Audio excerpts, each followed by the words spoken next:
Good afternoon, students. Today we will discuss about question number 10, illustration number 10 from the same chapter. First, you read the question. Shikhar and Rohit were partner in the ratio of 7:3. They admitted to Kavi for the 1/4 share. Ravi brought 4,30,000. His capital and 25,000. His share of goodwill premium. Then last year balance sheet is also given. Liabilities and their assets.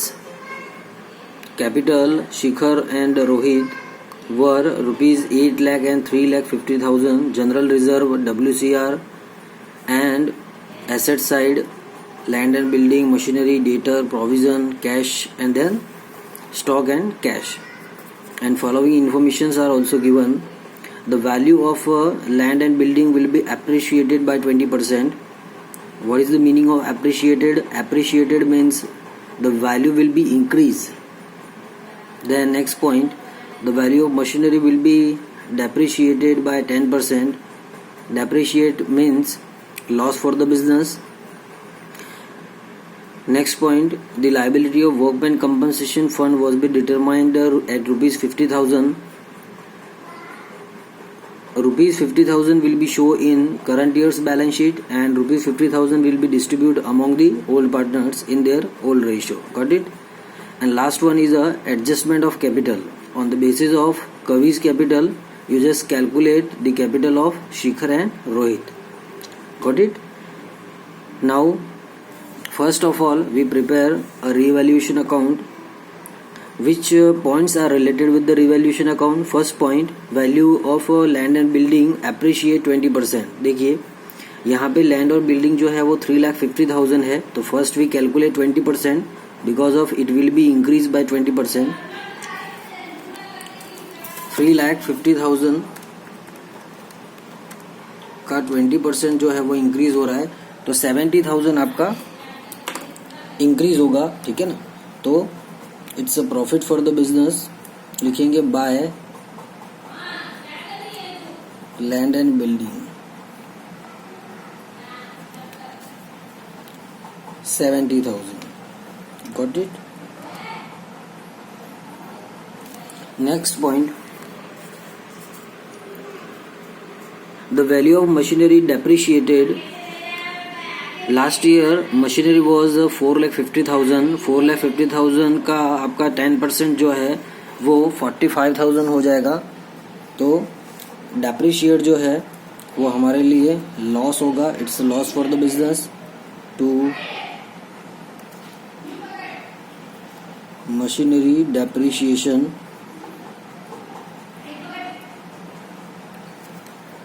$45,000.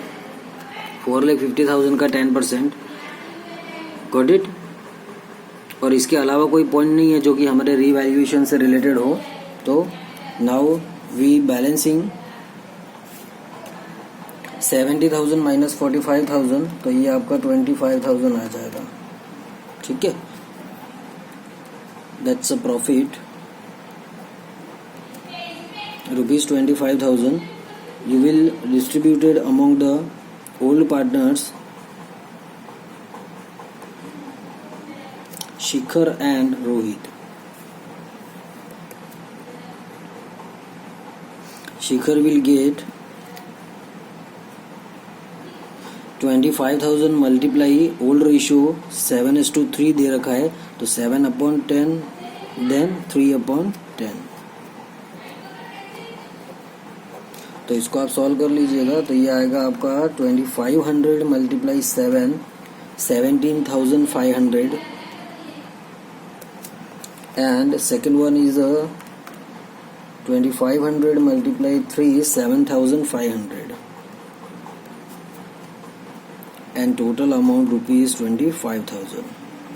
Now you just close the revaluation account. Credit side total 70,000, then it will also a 70,000. Next we prepare partners capital account, first of all we write down Shikhar and Rohit's capital 8 lakh and 3,50,000 by balance BD 8 lakh and 3,50,000. Kavi is a new one.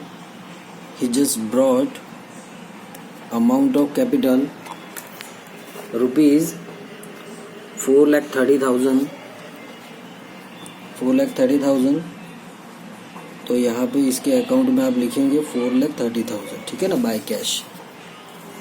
Then he will also bring amount of goodwill. It will be distributed among the old partners in their sacrificing ratio. Sacrificing ratio is not given as per the question. So first we calculate new ratio. तो new ratio कैसे calculate करते हैं sir? बिल्कुल simple logic है. 1 minus 1/4, 3/4. Shikhar, Rohit and Kavi. 3/4, 3/4. He just involved for the 1/4. इनका old ratio के साथ में मल्टीप्लाई कर लीजिए. 21/40, 9/40 and 10 equal to 10/40. Got it? 21, 9, 10. It's a new ratio. We have calculated a new ratio. Then we calculate sacrificing ratio. Old ratio minus new ratio. S and R. 7/10, 3/10, 21/40, 9/40.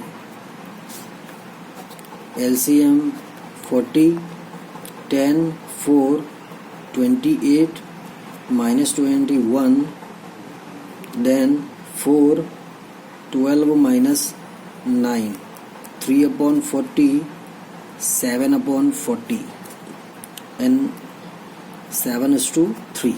Sacrificing ratio is 7:3. तो आपको sacrificing ratio में distribute कर देना है. तो goodwill का amount था 25,000, तो 7:3 में डिस्ट्रीब्यूट करेंगे तो ये आपका आ जाएगा sir 17,500, then 7,500 goodwill. Got it? चलिए नेक्स्ट देखिए. जनरल रिजर्व 1 लाख है 7:3 में, तो सर इसको मिलेगा 70,000 एंड इसको मिलेगा सर 30,000. ठीक है, ये आपका जनरल रिजर्व हो गया. ठीक है ना, ये आपका जनरल रिजर्व हो गया.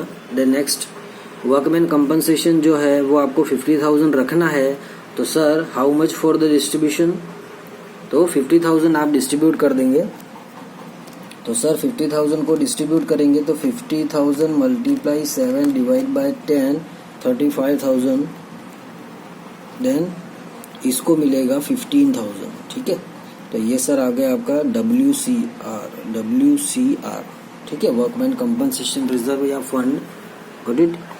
चलिए एसेट्स में देखिए गुडविल अकाउंट ऑलरेडी एग्जिस्ट वगैरह तो कुछ भी दे रखा नहीं है, तो कुछ भी करना नहीं है. ठीक है ना, आपने रीवैल्यूएशन अकाउंट प्रिपेयर किया था तो इसमें आपका प्रॉफिट शो कर रहा है, तो प्रॉफिट आप इनके अकाउंट में क्रेडिट कर दीजिए. ठीक है ना सर, तो प्रॉफिट था 17,500, देन 7,500. ठीक है, चलिए नेक्स्ट एडजस्टमेंट ऑफ कैपिटल देखिए. ठीक है ना, एडजस्टमेंट ऑफ कैपिटल के अंदर आपका जो न्यू पार्टनर है कवि, उसकी कैपिटल को बेस मानकर आपको टोटल कैपिटल जो है वो इवैल्यूएट करनी है. तो सर न्यू पार्टनर जो है वो 4,30,000 आपका कैपिटल लेकर आया, तो इसका जो शेयर है वो रेसी ब्रोकर हो जाएगा. ठीक है ना, तो सर 4,30,000 मल्टीप्लाई 4, तो ये आ गया सर 17,20,000. ठीक है ना, ये फर्म की टोटल कैपिटल हो जाएगी। डन। अब आपको ओल्ड पार्टनर्स की कैपिटल को इवेल्युएट करना है, तो सर शिखर और आपका रोहित, ठीक है ना, तो शिखर जो है तो उसका न्यू कैपिटल कितना आ जाएगा सर, तो 17,20,000 मल्टीप्लाई 17,20,000, तो शिखर का आ जाएगा, इनके न्यू रेशो में डिस्ट्रीब्यूट कर दीजिए, ठीक है ना, न्यू कैपिटल न्यू रेशो, और इसका है 9/40, ठीक है ना। तो देखिए 17,20,000 मल्टीप्लाई 21 डिवाइड बाय 40, तो ये आ जाएगा सर 9,03,000, ठीक है ना, 9,03,000, 9,03,000, ठीक है ना। इसी तरीके से इसका देख लीजिए, तो इसका आ जाएगा सर आपका 3,87,000, 3,87,000, ठीक है ना। ये इनकी न्यू कैपिटल है, ठीक है ना, ये इनकी न्यू कैपिटल है। अब देखिए इनके पास एक्चुअल में अवेलेबल कितना है, ठीक है ना, तो कितना कैश उनको लाना पड़ेगा या वो निकाल लेंगे, अगर एक्सेस है तो निकाल लेंगे, और अगर कम पड़ रहा है तो वो उनको लाना पड़ेगा, ठीक है ना। तो शिखर जो है उसके क्रेडिट का टोटल कर लीजिए, तो 8 lakh plus 17,500 plus 70,000 plus 35,000 plus 17,500, 9,40,000 हो रहा है आपका, ठीक है ना। यस, 9,40,000 इसका टोटल हो रहा है, जबकि इसका कैपिटल होना कितना चाहिए सर, 9,03,000, ठीक है ना। तो इसके पास में सर एक्सेस अमाउंट है कितना, तो सर 37,000 इसके पास एक्सेस है, तो वो विड्रॉ कर लेगा, ठीक है ना। विड्रॉ करने का मतलब होता है यहाँ लिखेंगे टू कैश, अगर कोई बंदा पैसा निकाल लेता है तो यहाँ पे राइट डाउन करते हैं, और अगर वो पैसा बिजनेस में लाएगा तो उसको बाय कैश, ठीक है ना। अब इसका बैलेंस, इसका टोटल हो रहा है क्रेडिट साइड का कि सर शिखर के पास में 9,40,000 पड़ा हुआ है, जबकि उसका न्यू कैपिटल होना चाहिए सर 9,03,000, ठीक है। तो सर शिखर जो है वो 37,000 जो है वो आपका विड्रॉ कर लेगा, ठीक है ना, ये इसके अकाउंट में एक्सेस पड़ा हुआ है। तो उसी तरीके से रोहित का देख लीजिए, तो 3,50,000 प्लस 7,500 प्लस 30,000 प्लस 15,000 प्लस 7,500, तो इसका टोटल हो रहा है 4,10,000, ठीक है ना, जबकि इसका होना चाहिए 3,87,000, ठीक है ना। तो इसका भी एक्सेस है, तो सर ये भी बंदा जो है वहाँ विड्रॉ कर लेगा। तो सर कितना विड्रॉ करेगा, तो 4,10,000 में से 387 को माइनस कर दीजिए, तो he will also withdraw ₹23,000 from the firm, ठीक है ना। ये भी विड्रॉ करेगा तो इधर लिखेंगे। डन। अब देखिए इसको क्लोज कर लीजिए, तो सर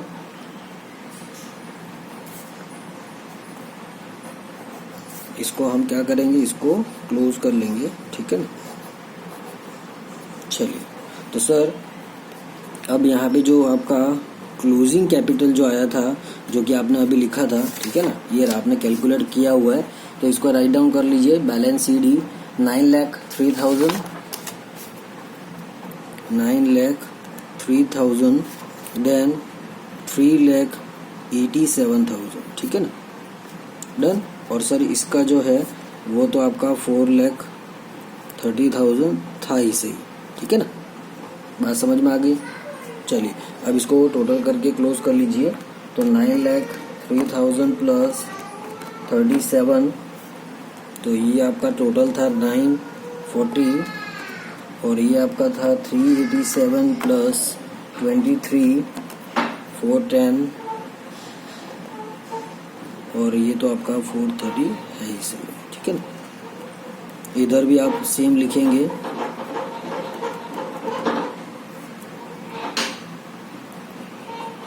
$430, ठीक है ना, बात समझ में आ गई। चलिए next we prepare balance sheet. First of all we write down new capital, ठीक है ना। तो शिखर, रोहित एंड कविश, ठीक है ना। आपका जो न्यू कैपिटल आपने जो कैलकुलेट किया है, तो सर शिखर जो है उसका न्यू कैपिटल है 3,000, ठीक है ना। फिर रोहित जो है उसका है आपका 3,87,000, ठीक है ना। देन कवि जो है उसका था 4,30,000, ठीक है ना। एंड टोटल अमाउंट ऑफ 17,20,000, ठीक है। ये इनकी न्यू कैपिटल थी जो आपने अभी कैलकुलेट की थी इन दोनों की, और ये जो कैपिटल थी वो कवि की थी, ठीक है ना, न्यू कैपिटल। तो न्यू बैलेंस शीट के अंदर न्यू कैपिटल लिखना है आपको। देन नेक्स्ट देखिए, जनरल रिजर्व तो आपने डिस्ट्रीब्यूट कर दिया। वर्कमैन कंपनसेशन जो कि 50,000 आपको रखना है मीन्स न्यू बैलेंस शीट के अंदर 50,000 आएगा, ठीक है ना। जितना रखना है उतना न्यू बैलेंस शीट में। क्रेडिटर्स आर 1,50,000, तो क्रेडिटर्स जो हैं जिसमें कोई चेंज नहीं हुआ है, ठीक है ना, तो एज इट इज उसको लिख दीजिए। तो सर 1,50,000, ठीक है। चलिए इधर आइए, land and building last year 3,50,000 का था, ठीक है ना, जिसमें 3,50,000 था और 70,000 आपका इंक्रीज हुआ है, ठीक है ना। तो 3,50,000 प्लस 70, तो ये हो जाएगा आपका 4,20,000, ठीक है ना। 4,20,000, तो ये आ गया आपका बाय लैंड एंड बिल्डिंग। फिर नेक्स्ट मशीनरी देखिए, 4,50,000 की थी जिसमें 10% आपका डेप्रिसिएशन लगा था, तो 45,000 जो है वो आपका डेप्रिसिएशन जो है वो माइनस हो जाएगा। तो सर आपका आ जाएगा 4,05,000, ठीक है ना। तो सर मशीनरी जो है उसका 10% डेप्रिसिएशन माइनस करने के बाद इसका जो वैल्यू है वो आपका रिमेनिंग बचता है 4,05,000, ठीक है।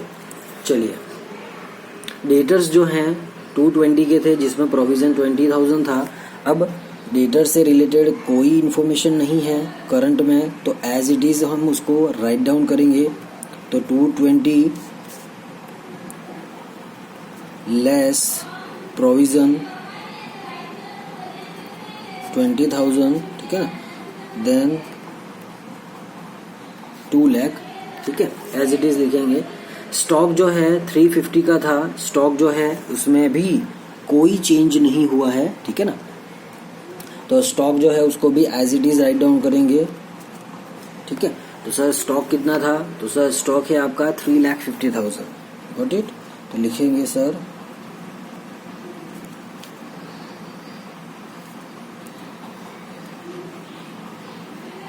3,50,000, ठीक है ना, ये कुछ भी नहीं है, डन। चलिए फिर नेक्स्ट है कैश। देखिए ये 3,50,000 लिखा है, ठीक है ना। फिर कैश, स्टॉक में कुछ भी चेंज नहीं हुआ है, एज इट इज है, ठीक है ना। सॉरी देखिए लास्ट ईयर का जो है वो 1,50,000 कैश था, ठीक है ना। अब देखिए जिसमें 4,30,000 जो है वो कवि जो है वो कैपिटल लेकर आता है, 25,000 जो है वो गुडविल का अमाउंट लेकर आता है।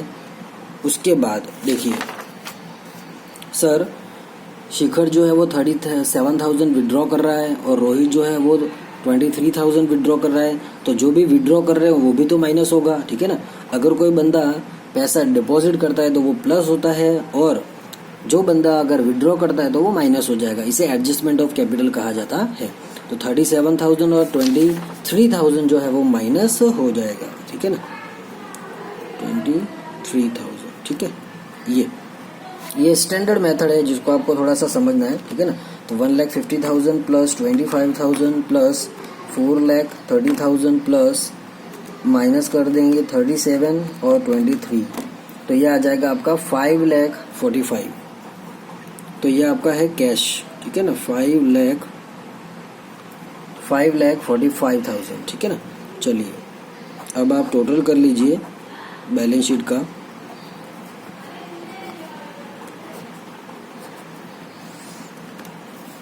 तो लाइबिलिटीज जो है उनका टोटल हो रहा है 17,20,000 प्लस 50,000 प्लस 1,50,000, तो ये आ रहा है 19,00,000 19,20,000, ठीक है, 19,20,000। और एसेट्स का टोटल देख लीजिए, 4,20,000 plus 4,05,000 plus 2 lakh plus 3,50,000 plus 5,45,000, तो ये आ गया आपका सेम 19,20,000, ठीक है ना। ये आपका बैलेंस शीट हो गया। अब आपको किसी भी पॉइंट्स में कोई भी डाउट्स हैं, ठीक है ना, तो बिल्कुल आप डिस्कस कर सकते हैं, वो भी आपको सॉल्व करवा दिया जाएगा, ठीक है। Thank you and have a nice day.